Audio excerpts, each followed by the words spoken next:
자, 이제 시간이 되었습니다. 우리 다 같이 사도신경으로 우리의 신앙을 하나님 앞에 고백하겠습니다. 전능하사 천지를 만드신 하나님 아버지를 내가 믿사오며 그 외아들 우리 주 예수 그리스도를 믿사오니 이는 성령으로 잉태하사 동정녀 마리아에게 나시고 본디오 빌라도에게 고난을 받으사 십자가에 못 박혀 죽으시고 장사한 지 사흘 만에 죽은 자 가운데서 다시 살아나시며 하늘에 오르사 전능하신 하나님 우편에 앉아 계시다가 죄로로서 산자와 죽은 자를 심판하러 오시리라. 성령을 믿사오며 거룩한 공예와 성도가 서로 교통하는 것과 죄를 사하여 주시는 것과 몸이 다시 사는 것과 영원히 사는 것을 믿사옵나이다. 아멘. 자, 우리 함께 말씀 보도록 하겠습니다. 함께 본 하나님의 말씀, 내일 큐티 본문 말씀이죠. 역대상 7장입니다. 역대상 7장 1절부터 19절에 있는 말씀 함께 보도록 하겠습니다. 역대상 7장 1절부터 19절에 있는 말씀입니다.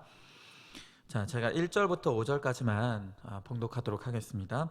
이사갈의 아들들은 돌라와 부하와 야숲과 시므론 네 사람이며 돌라의 아들들은 우시와 르바야와 여리엘과 야메와 입삼과 스무엘이니 다 그의 아버지 돌라의 집 우두머리라 대대로 용사이더니 다윗 때에 이르러서는 그 소요가 22,600명이었더라.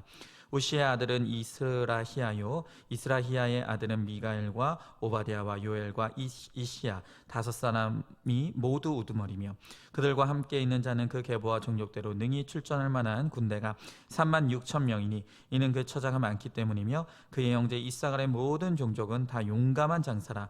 그 전체를 계수하면 87,000명이었더라. 아멘. 네. 자, 오늘 함께 나눌 말씀의 제목은 이날 큐티 본문 말씀 제목인 하나님 나라의 큰 용사들. 이 제목이 참 좋은 것 같아서 그대로 한번 정해봤습니다. 여러분, 우리가 영화나 드라마를 볼 때 그 스토리를 만들어가는 많은 배역과 배우들을 보게 됩니다. 그런데 그 드라마나 영화에 출연하는 배우들이 맡은 배역, 또 비중, 인지도에 따라서 어떤 사람은 주연이 되고 또 어떤 사람은 조연이 되고 그리고 어떤 사람은 얼굴도 제대로 나오지 않는 엑스트라가 거기에 있습니다. 여러분, 그런데 이거는 성경도 마찬가지예요. 성경은 이 하나님께서 죄로 타락한 죽을 인간을 어떻게 구원해 가시는지를 보여주는 한편의 정말 영화도 같은 그런 스토리가 이 안에 담겨 있다는 것입니다. 그런데 이렇게 하나님의 구속사의 역사를 이루어가는 과정에서도 그 각자의 역할과 비중이 다르다는 거예요. 여러분, 그것은 우리가 지금 보고 있는 이 계보에서 그대로 드러납니다. 자, 이 12지파의 계보 가운데서도 가장 단연 주연급 지파는 어떤 지파겠습니까? 유다 지파죠. 그래서 오늘 우리가 지금 보고 있는 이 계보를 보면 유다 지파는 무려 3장의 분량을 차지하는 것을 우리가 보았어요. 그러면 그 다음에 이제 조연급 역할을 하는 지파가 어느 지파겠습니까? 유다 지파예요. 그래서 지난 6장을 우리가 이제까지 어제까지 우리가 보면서 이 레위 지파에 대해서 다루고 있는 분량이 무려 81절에 걸쳐서 이 유다 지파를 조명하고 있는 것을 우리가 보았죠. 자, 그런데 이제 오늘 우리가 7장을 보게 되는데 이 7장에는 나머지 유다 지파와 레위 지파를 제외한 이 6지파의 이야기가 오늘 이 7장에 수록이 되어 있어요. 그런데 이 6지파에 관한 7장의 분량이 겨우 40절밖에 안 되는 거예요. 그러니까 이 레위 지파 한 지파의 양에도 미치지 못하는 거예요. 이 6지파를 다 합쳐도. 근데 심지어 오늘 말씀을 보면 어떤 지파에 관한 기록은 그냥 딱 한 절, 딱 한 줄만 나와 있는 엑스트라급 지파도 있더라는 것이에요. 자, 그럼에도 불구하고 이 한 줄이라도 하나님 나라의 계보에 이름이 올라갔다는 것은 하나님께 그 가치를 인정받았다는 것이고, 실제로 이 12지파는 각자의 역할과 비중은 다를지 몰라도 이스라엘이 이 하나님의 나라를 이루어가는 데 있어서 함께 전쟁을 치르고 함께 협력하면서 그렇게 각자의 역할과 몫을 잘 담당하는 것입니다. 자, 그래서 오늘은 이 인간적인 눈으로 보기에는 크지 않지만, 그러나 각자의 의미와 가치를 지닌 오늘 이 7장에 나오는 그 지파들, 유다와 레위 지파를 제외한 다른 지파들에 대해서 오늘 우리가 살펴보기를 원합니다. 자, 먼저 1절부터 5절의 말씀에는 이사갈 지파가 나오죠. 제가 일일이 읽진 않겠습니다. 여러분, 이 이사갈은요, 야곱의 9번째 아들이자 레아의 5번째 아들이에요. 근데 이 이사갈의 이름의 뜻이 뭐냐면 고용된 인부, 고용된 인부라는 뜻입니다. 근데 이 이사갈의 인생을 보면 꼭 그의 이름대로예요. 꼭 그의 이름대로 그런 역할을 감당하는 것을 보는 것이죠. 여러분, 창세기 49장에 보면 야곱이 마지막 죽기 전에 그의 아들들에게 일일이 축복하는 유언의 장면이 나와요. 그런데 이렇게 축복을 빌어주는 가운데 이 이사갈에 대해서 야곱이 뭐라고 하냐면 이렇게 말하는 거예요. 이사갈은 짐을 메고 압제 안에서 섬길 것이다. 너는 섬기는 자가 된다는 거예요. 그런데 이 야곱의 축복대로 그 이름의 뜻대로 고용된 인부라는 뜻대로 이사갈 자손은요, 이스라엘 역사에서 단 한 번도 앞으로 나온 적이 없어요. 지도자의 역할을 감당한 적이 없다는 거예요. 그러나 이 이사갈은 묵묵히 이스라엘의 이 역사에 조연으로 섬기는데 주력하던 그런 인물이었다는 것입니다. 자, 그런데 성경은 그저 그렇게 묵묵히 뒤에서 섬기는 일에만 헌신했던 이 이사갈 지파도 하나님 나라의 이 계보에 이름을 올려주셔서 이사갈의 인생도 가치가 있다는 것을 오늘 우리들에게 가르쳐 주시는 거예요. 자, 여러분, 사실 그 대부분의 사람들은 모두가 자신이 주연이 되길 원해요. 주인공이 되길 원해요. 어떤 사람도 내 인생이 조연 혹은 엑스트라가 되기를 원하는 사람은 거의 없다는 것입니다. 그러나 실제는 어떻습니까? 이렇게 한 공동체에서, 한 사회에서 이 주연의 역할을 하는 사람들은 사실 소수의 몇 명에 불과한 거예요. 그 대신 대다수의 사람들은 이 이사갈과 같이 조연의 역할, 엑스트라의 역할로 그렇게 살아갑니다. 여러분, 우리가 회사에 다녀보시는 분들은 알겠지만 회사도 마찬가지죠. 이 회사를 이끌어가는 중역들은 불과 그 구성원의 5%, 10%도 안 될 거예요. 대다수의 90% 이상의 사람들은 이사갈처럼 섬기는 자리에서 묵묵히 그렇게 일을 하는 평사원들이 대다수를 차지하고 있다는 것입니다. 그래서 저는 사실 이 이사갈이 유다나 혹은 레위 지파보다 훨씬 더 저에게는 친근하고 훨씬 더 공감이 돼요. 실제로 저도 하나님께서 지금 저에게 맡기신 역할을 생각해 보면 저는 잘해봐야 조연 혹은 그냥 엑스트라에 불과하다고 생각합니다. 그렇잖아요. 사실 안산에 그것도 크지 않은 교회를 담당하고 있는 저를 아는 사람이 누가 있겠습니까? 저의 이름을 알아주는 사람이 몇이나 되겠습니까? 여러분, 이 김양재 목사님처럼 큰 교회에서 많은 영향력을 행사하는 주연급 목사님에 비하면 저는 정말 엑스트라에 불과하다는 생각이 듭니다. 하지만 저는 확실히 믿기로 그렇다고 해서 제 인생이 가치 없는 인생이라고 생각하지 않습니다. 사실요, 저는 분명히 이 저에게 주어진 이 엑스트라의 역할도 저는 과분하다고 생각해요. 여러분, 저같이 100% 죄인인 인생이 어디 하나님 앞에 쓰임받을 기대나 할 수 있는 존재이겠습니까? 그런데 하나님께서 저 같은 인생에도 이런 작게나마 이런 역할을 맡기셔서 제가 이렇게 쓰임받을 수 있다는 것만으로도 이것 자체로도 너무나 감사하고 감격이라는 거예요. 저는 제 주제를 알아요. 저는 하나님 앞에서 제가 어떤 주제인지를 잘 알아요. 그러니까 제 역할의 크고 작음에 상관없이 저의 역할과 다른 사람의 역할을 비교하면서 열등감에 빠지거나 비교의식에 빠지지 않습니다.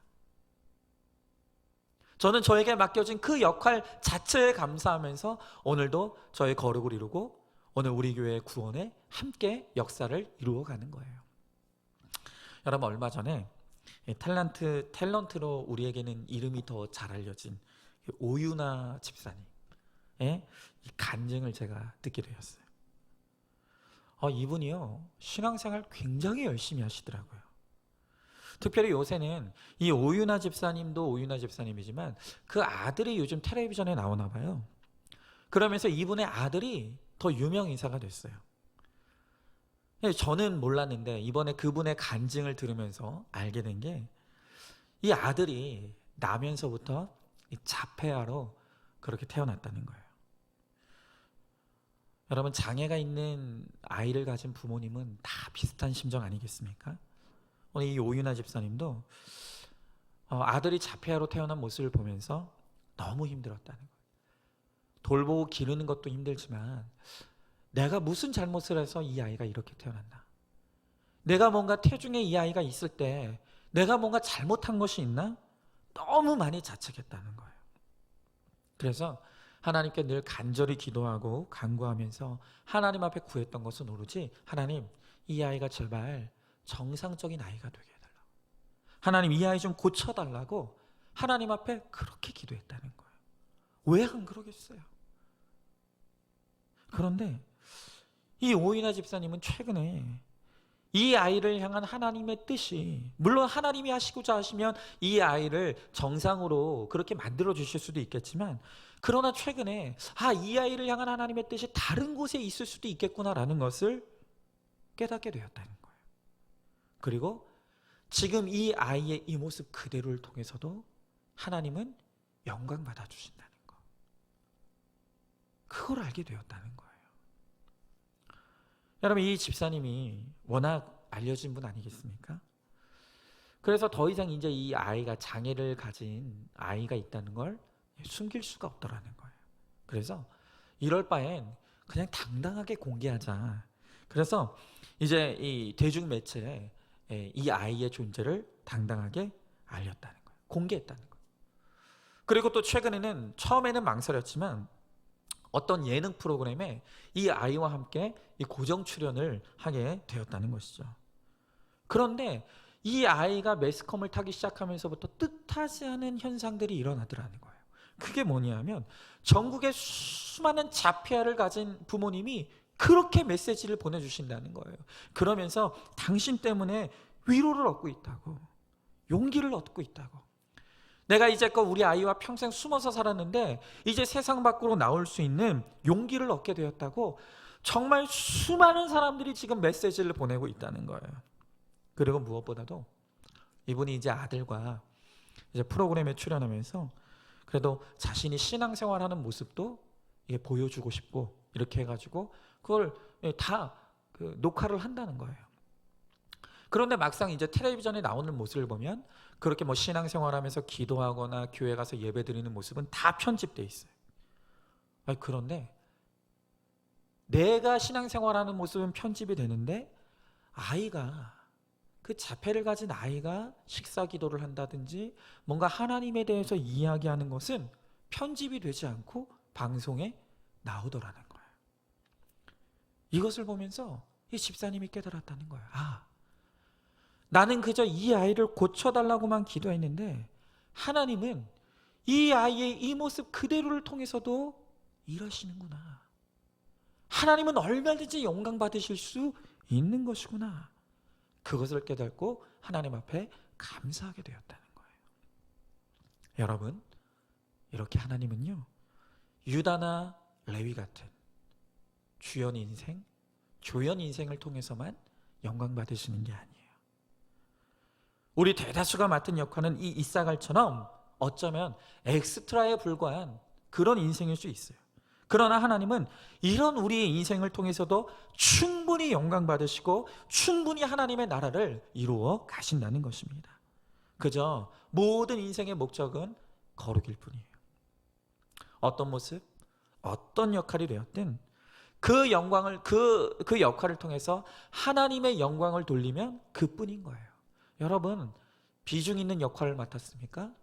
그러면 많은 일을 하면 되는 거예요. 비중 없는 역할입니까? 그러할지라도 내게 맡겨진 역할에 우리는 충실하면 그뿐인 것이에요.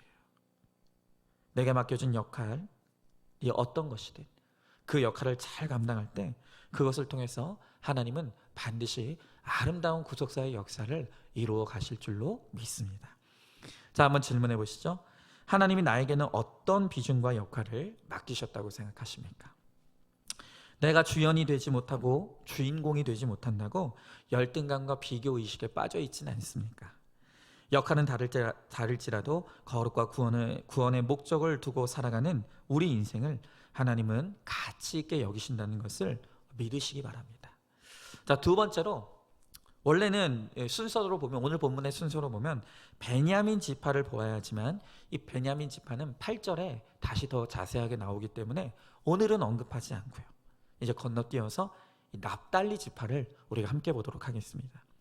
여러분, 아까 제가 이 7장에 나오는 지파 중에는 단 한 절만 기록된 지파도 있다고 말씀드렸지 않습니까? 바로 그 주인공이 이 납달리 지파예요. 여러분, 이 13절이 납달리 지파에 관한 유일한 기록인데 간등이나 한 줄만 나와서 억울할 수도 있으니까, 서러울 수도 있으니까 제가 이 13절은 제가 읽어보도록 하겠습니다. 13절입니다. 납달리의 아들들은 야시엘과 구니와 예셀과 살루민이 이는 빌하의 손자이더라 그랬어요. 여러분, 오늘 이 납달리 지파는요, 자손들에 대한 기록은 없고 오직 이 네 아들에 관한 기록만 있어요. 그래서 이 납달리의 계보는 지금까지 제시된 계보들 중에 가장 간단한 계보라고 말할 수가 있는 거죠. 그럼 왜 납달리 지파는 유독 이 자손들에 대한 족보, 계보가 나와 있지 않을까? 많은 학자들이 추측하기로 그것은 이 납달리에게 자손이 없기 때문이 아니라 이 기록이 보관되는 과정에서 뭔가 이 자료가 훼손되어서 없어졌기 때문일 것이라는 추정을 공통적으로 합니다. 뭐 그것이 전쟁이 되었던 혹은 천재지변이 되었던, 분명히 이 납달리의 집안에 대한 기록이 어딘가에 있었을 텐데 그게 어떤 이유가 됐든 유실되고 사라져버린 거예요. 그래서 이 납달리에 대한 자손들의 계보는 없고 그냥 유독 아들에 대한 계보만 있다는 거예요. 여러분이 사실 이 땅을 살아가면서 뭐 얼마나 대단히 많은 사람들이 자신의 이력이나 양력이나 뭐 자신의 계보를 그렇게 세세히 남기고 가는 사람들이 뭐 얼마나 되겠습니까? 여러분, 특별히 요즘처럼 매장이 아닌 화장을 많이 하는 시대에는 더 그런 것 같아요. 제가 이제 목사로서 장례 사역을 많이 하지 않습니까? 그런데 저조차도 정말 우리나라의 이제 장례 문화가 바뀐다고 하는 게, 예전에는 이제 장례식이 이제 생기게 되면 이제 가족 매장지나 이 공동묘지를 가는 일이 많았는데, 이제 가면 갈수록 이제 고인께서 돌아가시면 주로 연화장이나 화장하여서 유골을 이제 추모공원에 모시는 경우가 많이 있죠. 그런데 이제 제가 이렇게 장례 사역을 하면서 추모공원에 갈 때마다 거기에 지금 안치되어 있는 유골함 하나하나를 제가 면밀하고 유심히 이렇게 살펴보곤 합니다. 근데 그 함들을 보면 뭐 공간도 얼마 없지만 정말 이 고인에 대한 기록이 뭐 거의 없습니다. 고인의 이름, 나이, 혹은 생전의 사진들. 또 어떤 유골함에는 그 돌아가신 고인을 그리워하면서 가족들이 쓴 편지 같은 거, 그냥 그런 것들만 몇 개 붙여져 있을 뿐이죠. 그 외에는 이 돌아가신 분이 어떤 인생을 살았고 어떤 것들을 남겼는지 뭐 전혀 알 수가 없는 것이에요.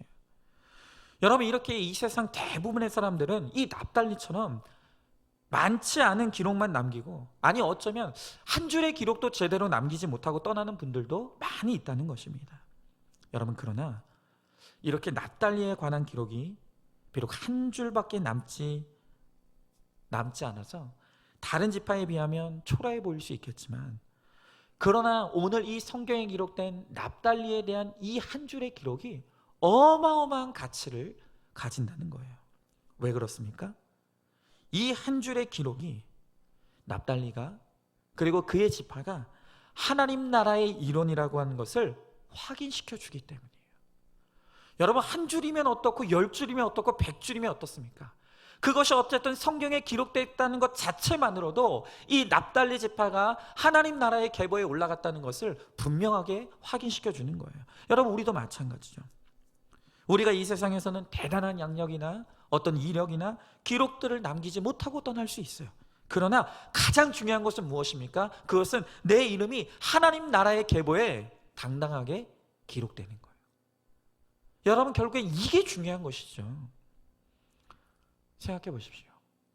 아무리 이 세상에서 대단한 명성을 날리고 대단한 업적을 남겨서 그가 죽고 난 후에 그의 비성에 뭐 빽빽할 정도로 그에 대한 많은 업적과 양력을 기록해 놓는다 할지라도 그의 이름이 하나님 나라의 생명책에 기록되어 있지 않다라고 한다면 도대체 그 많은 이력들이 무슨 의미가 있냐는 거예요.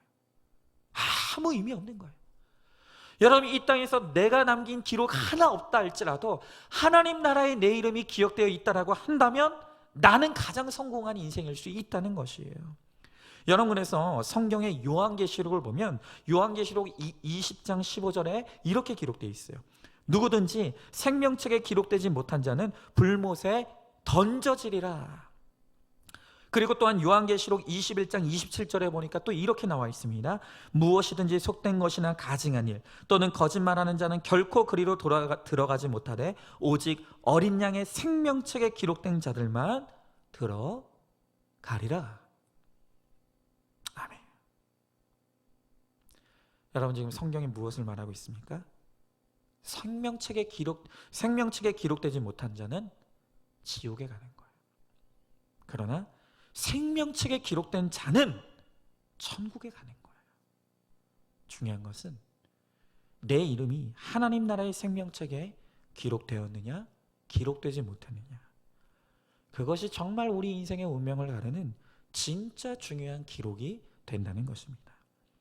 그러므로 우리는 이 땅에서 내 기록을 남기려고 애쓸 것이 아니라 이 세상 사람들 아무도 나를 몰라준다 할지라도 아무도 나를 기억하지 못한다 할지라도 내가 오직 인생의 목적을 거룩에 두고 거룩을 쫓아가는 삶이 됨으로 말미암아 하나님이 기억하시는 인생, 하나님의 생명책에 하나님 나라의 계보에 오르는 그러한 인생이 되기를 우리가 힘쓰시기를 바랍니다.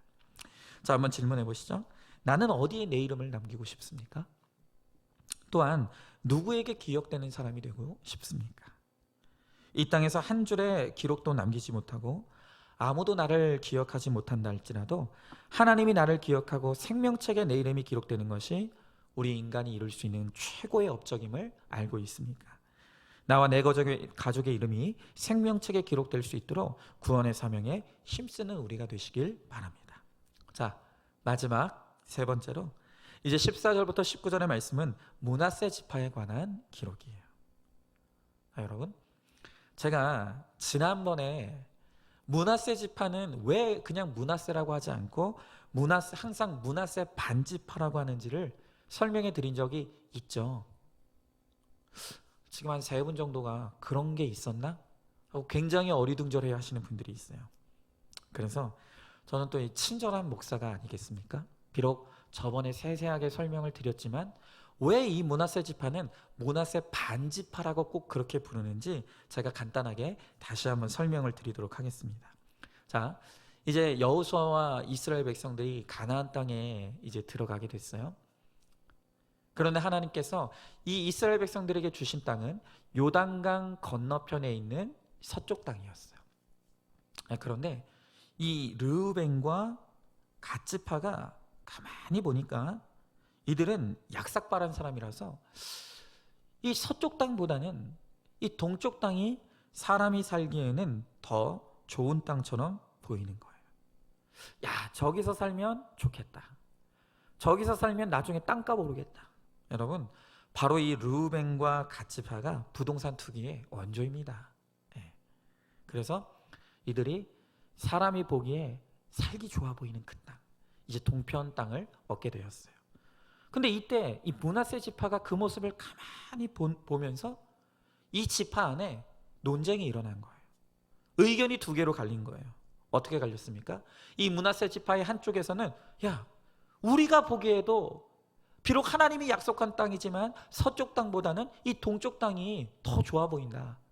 저 동쪽 땅이 전망이 좋다. 우리도 저기서 살자. 그런데 또 한쪽 이 므낫세 지파의 한쪽에서는 아니다.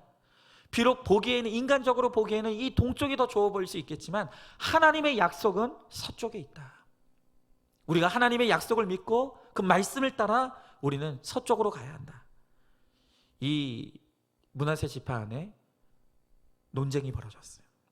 그런데 이 논쟁이 끝내 이 통합을 이루지 못해요. 그래서 므낫세의 반은 동쪽에 남고 므낫세의 반은 서쪽에 살게 되는 거예요.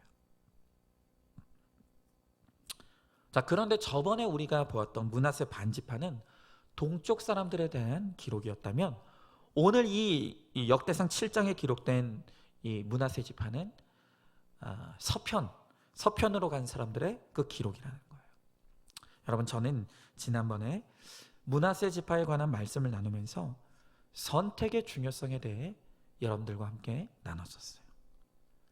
같은 므낫세의 이름으로 있는 지파이지만 하나님의 언약의 말씀을 따르기보다는 인간적인 판단으로 사람이 보기에 살기 좋은 동쪽을 택했던 이 므낫세 지파는 르우벤 갓 지파와 함께 망하고 말았다 그랬죠. 그러나 비록 동쪽에 비해서 인간적인 관점으로는 나빠 보이지만 하나님의 약속의 말씀을 믿고 말씀의 인도를 받아 서편으로 갔던 이 또 다른 므낫세 반지파는 그 믿음의 공동체와 함께 하나님 나라의 계보에 당당하게 이름을 올리게 되었다는 것이죠. 여러분, 이렇게 우리 인생에는 수많은 선택의 문제에 직면하게 돼요. 이러한 선택의 문제 앞에서 우리는 어떤 기준과 원칙을 따르고 그 기준과 원칙에 따라 선택하느냐, 이것이 너무너무 중요한 거예요. 거룩을 쫓을 것인가, 행복을 쫓을 것인가, 탈복인가, 기복인가, 말씀의 인도를 받을 것인가, 또한 내 판단과 내 생각을 따를 것인가. 여러분, 이 선택의 문제 앞에서 우리가 어떤 기준과 원칙을 따라 어떤 것을 선택하느냐가 결국엔 우리의 영원한 운명을 결정하는 매우 중요한 문제가 된다는 것이에요. 여러분, 물론 지금 당장은 내 선택의 결과가, 내 선택이 어떤 결과를 가져올지 모를 수 있어요. 혹은 당장은 이 믿음의 선택이 나에게 손해와 어려움을 가져다 줄 수도 있어요. 그러나 우리가 우리의 삶에서 이뤘던 그 수많은 선택들이 쌓여서 결국엔 마지막 순간에 나의 영원한 운명을 그 선택이 결정하게 된다는 거예요. 자, 여러분, 요즘 임양숙 전도사님의 소식이 궁금하신 분들이 많이 있으실 것 같아요. 제가 이렇게 들어보니까 어떤 분들은 이 고난의 때에 임 전도사님이 올려주시는 이 큐티 묵상을 아주 기대와 설렘으로 읽고 있는 분들이 많다는 소식도 들었습니다. 제가 그래서 우리 임 전도사님의 현재 소식을 좀 전해드리자면, 현재 우리 임 전도사님은 임 전도사님 남편은 이제 중환자실에 있다가 상태가 많이 호전되어서 일반 병실로 올라오셨어요. 그런데 이제껏 이제 중환자실에 있을 때는 그냥 하루에 딱 30분만 면회가 가능했었는데 이제 일반 병실로 올라가면서 이제 24시간 이제 같이 붙어서 임 전도사님이 남편을 간호해야 되는 그런 상황이 됐어요. 상태가 좋아진 건 너무 감사한데, 그런데 임 전도사님에게는 쉬운 일은 아니죠. 근데 이제 지난 수요일에 이렇게 남편과 함께 일주일 내내 붙어 있으면서 그 병간호하는 그 바쁜 가운데서도 우리 임 전도사님이 큐티 묵상을 올려주셨어요.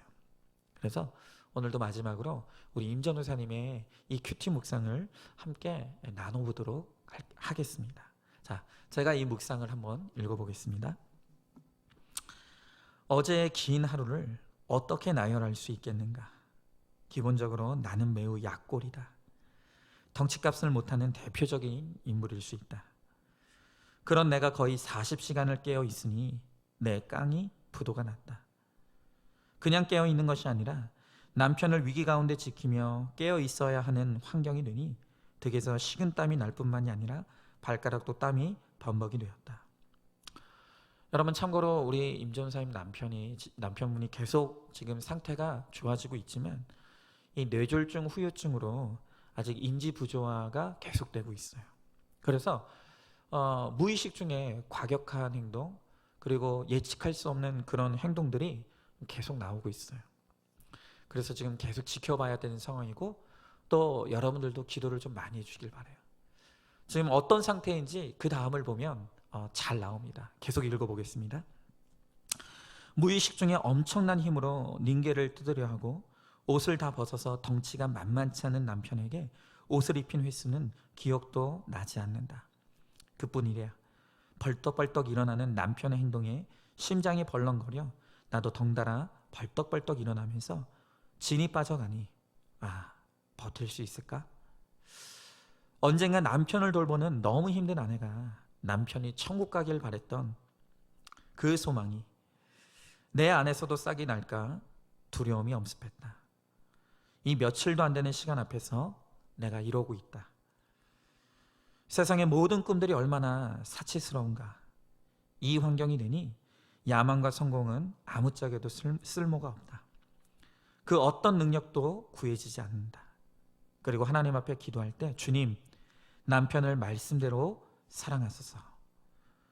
주께서 사랑하시는 자에게 잠을 주신다는 그 사랑을 오로지 구하게 된다. 남편이 무의식 중에 벌떡벌떡 일어날 때마다 일어났어요. 지금은 자야 할 시간이에요. 누워요. 고마워요. 잘했어요. 잘 자요. 사랑해요. 를 고백하며 확신 있게 나의 진심을 전했다.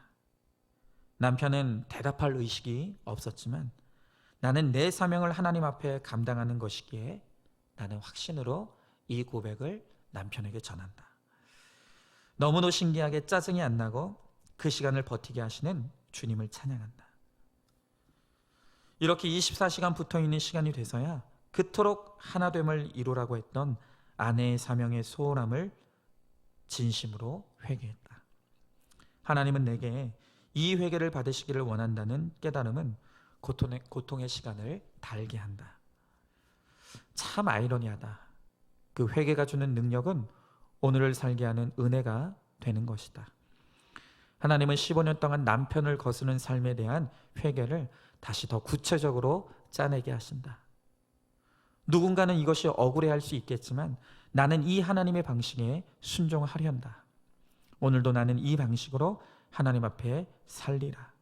복음을 영화롭게 하기 위하여. 적용으로 끼니를 잘 챙겨 먹겠습니다. 남편을 사랑으로 돕겠습니다. 여러분, 만약 여러분이 이 상황이라면, 여러분이 임전도사님의 상황이라면 여러분이 이 상황에서 어떤 감정, 어떤 반응을 선택할 것 같습니까? 아마 많은 분들은 이 똑같은 상황이 되면 연민을 택하고 불평을 택하고 원망을 택하지 않을까 싶습니다. 그러나 우리 임전도사님은 이 상황에서 말씀을 붙들기로 선택하는 거예요. 그리고 말씀으로 내 죄만 보기를 선택하고 회개하기를 선택하는 거예요. 그리고 그 말씀으로 말미암아 회개를 이루는 가운데 감사를 선택했고 남편을 더 사랑하기로 선택하는 거예요. 여러분, 우리는 지금 이 임전도사님의 믿음의 선택을 통해서 지금 임전도사님뿐만이 아니라 이 가정과 또 그 모든 것을 지켜보고 있는 우리 모두를 믿음의 계보로 가까이 이끌고 있는 것을 우리는 똑똑히 보고 있어요. 여러분, 우리도 선택해야 돼요. 믿음의 결단과 선택은 결국 반드시 생명 낳는 결과를 낳게 할 것이에요. 우리도 우리 임전도사님이 이 고난의 때에 믿음으로 이루는 거룩한 선택을 보면서 우리도 결단하고 선택하는 거예요. 말씀대로 살기를, 내 죄만 보기를, 오직 거룩만 쫓는 인생이 되기를 우리 다 같이 그렇게 선택함으로 하나님 나라의 계보를 올리고, 나의 계보만 하나님 나라의 생명책에 기록되는 것이 아니라 믿음의 선택을 이루어가는 나를 통해서 내 가정을 구원의 계보에 올리고, 또한 나의 지체들을 구원의 계보에 올리는 우리 모두가 되기를 소망합니다. 자, 질문해 보겠습니다. 나는 나의 삶에서 어떤 기준과 원칙으로 결정과 선택을 하고 있습니까? 말씀이 기준이 되고 거룩이 원칙이 되어서 선택하고 결정하고 있습니까? 아니면 오로지 인간적인 생각과 판단으로 결정하고 선택하려고 하지 않습니까? 나의 믿음의 선택으로 나와 내 가정을 살리는 우리 모두가 되기를 소망합니다. 자, 우리 다 같이 기도하겠습니다. 하나님, 감사합니다. 오늘 주님은 말씀을 통해서 주연의 역할을 맡았던 유다와 레위 지파뿐만이 아니라 비록 조연에 불과하고 혹은 엑스트라에 불과하지만 그러나 당당하게 자기의 역할을 감당하고 하나님 나라의 이름에 계보를 올렸던 다른 많은 지파들의 모습을 보게 하십니다. 하나님, 비록 우리가 이 땅에서 대단한 역할을 맡지 못할 수도 있고 아무도 내 이름을 기억하지 못하는 작은 인생을 살아갈 수도 있겠지만, 그러나 이 땅에서 믿음으로 살고 거룩을 쫓으며 오늘 그렇게 주님의 말씀에 순종하며 살아가는 우리의 삶을 통해 주님은 충분히 영광 받으시고 주님은 충분히 구속사의 역사를 이루어 가실 줄로 믿습니다. 하나님, 내게 맡겨주신 역할이 어떤 역할이라 할지라도 내가 이 땅에서 주연이 되지 못하고 내가 이 땅에서 주인공이 되지 못한다 할지라도 내게 맡겨주신 역할에 충실하며 그 사명을 잘 감당하며 기쁨으로 그 길을 걸어가므로 내가 이 땅에서 이루었던 수많은 믿음의 선택을 통하여서 내 이름이 하나님의 생명책에 기록될 뿐만이 아니라 하나님, 나를 통해서 내 가정의 식구들의 이름을 생명책에 기록되게 하고, 그리고 나를 통해 수많은 사람들을 하나님의 생명책에 기록되게 하는 하나님 사명의 인생을 살아가는 우리 모두가 되게 하여 주시옵소서. 오늘도 믿음으로 그렇게 되기를 결단하고 소망하는 사랑하는 모든 성도들 가운데 함께하여 주실 줄 믿사오며 사랑에 많으신 우리 예수님 이름 받들어 기도 드리옵나이다. 아멘. 지금은 우리 주 예수 그리스도의 은혜와 하나님의 사랑과 성령의 교통하심이 오직 이 땅에서 하나님의 뜻대로 살기를 결단하고 선택하며 내게 맡겨주신 역할이 어떤 역할이든 그 역할을 잘 감당함으로 나를 통해 충분히 영광 받으시고 나를 통해서 구속사의 역사를 이루시길 원하시는 그 하나님의 뜻에 순종하기를 결단하는 사랑하는 모든 성도들 머리 위에 이제로부터 영원토록 함께 계실지어다. 아멘.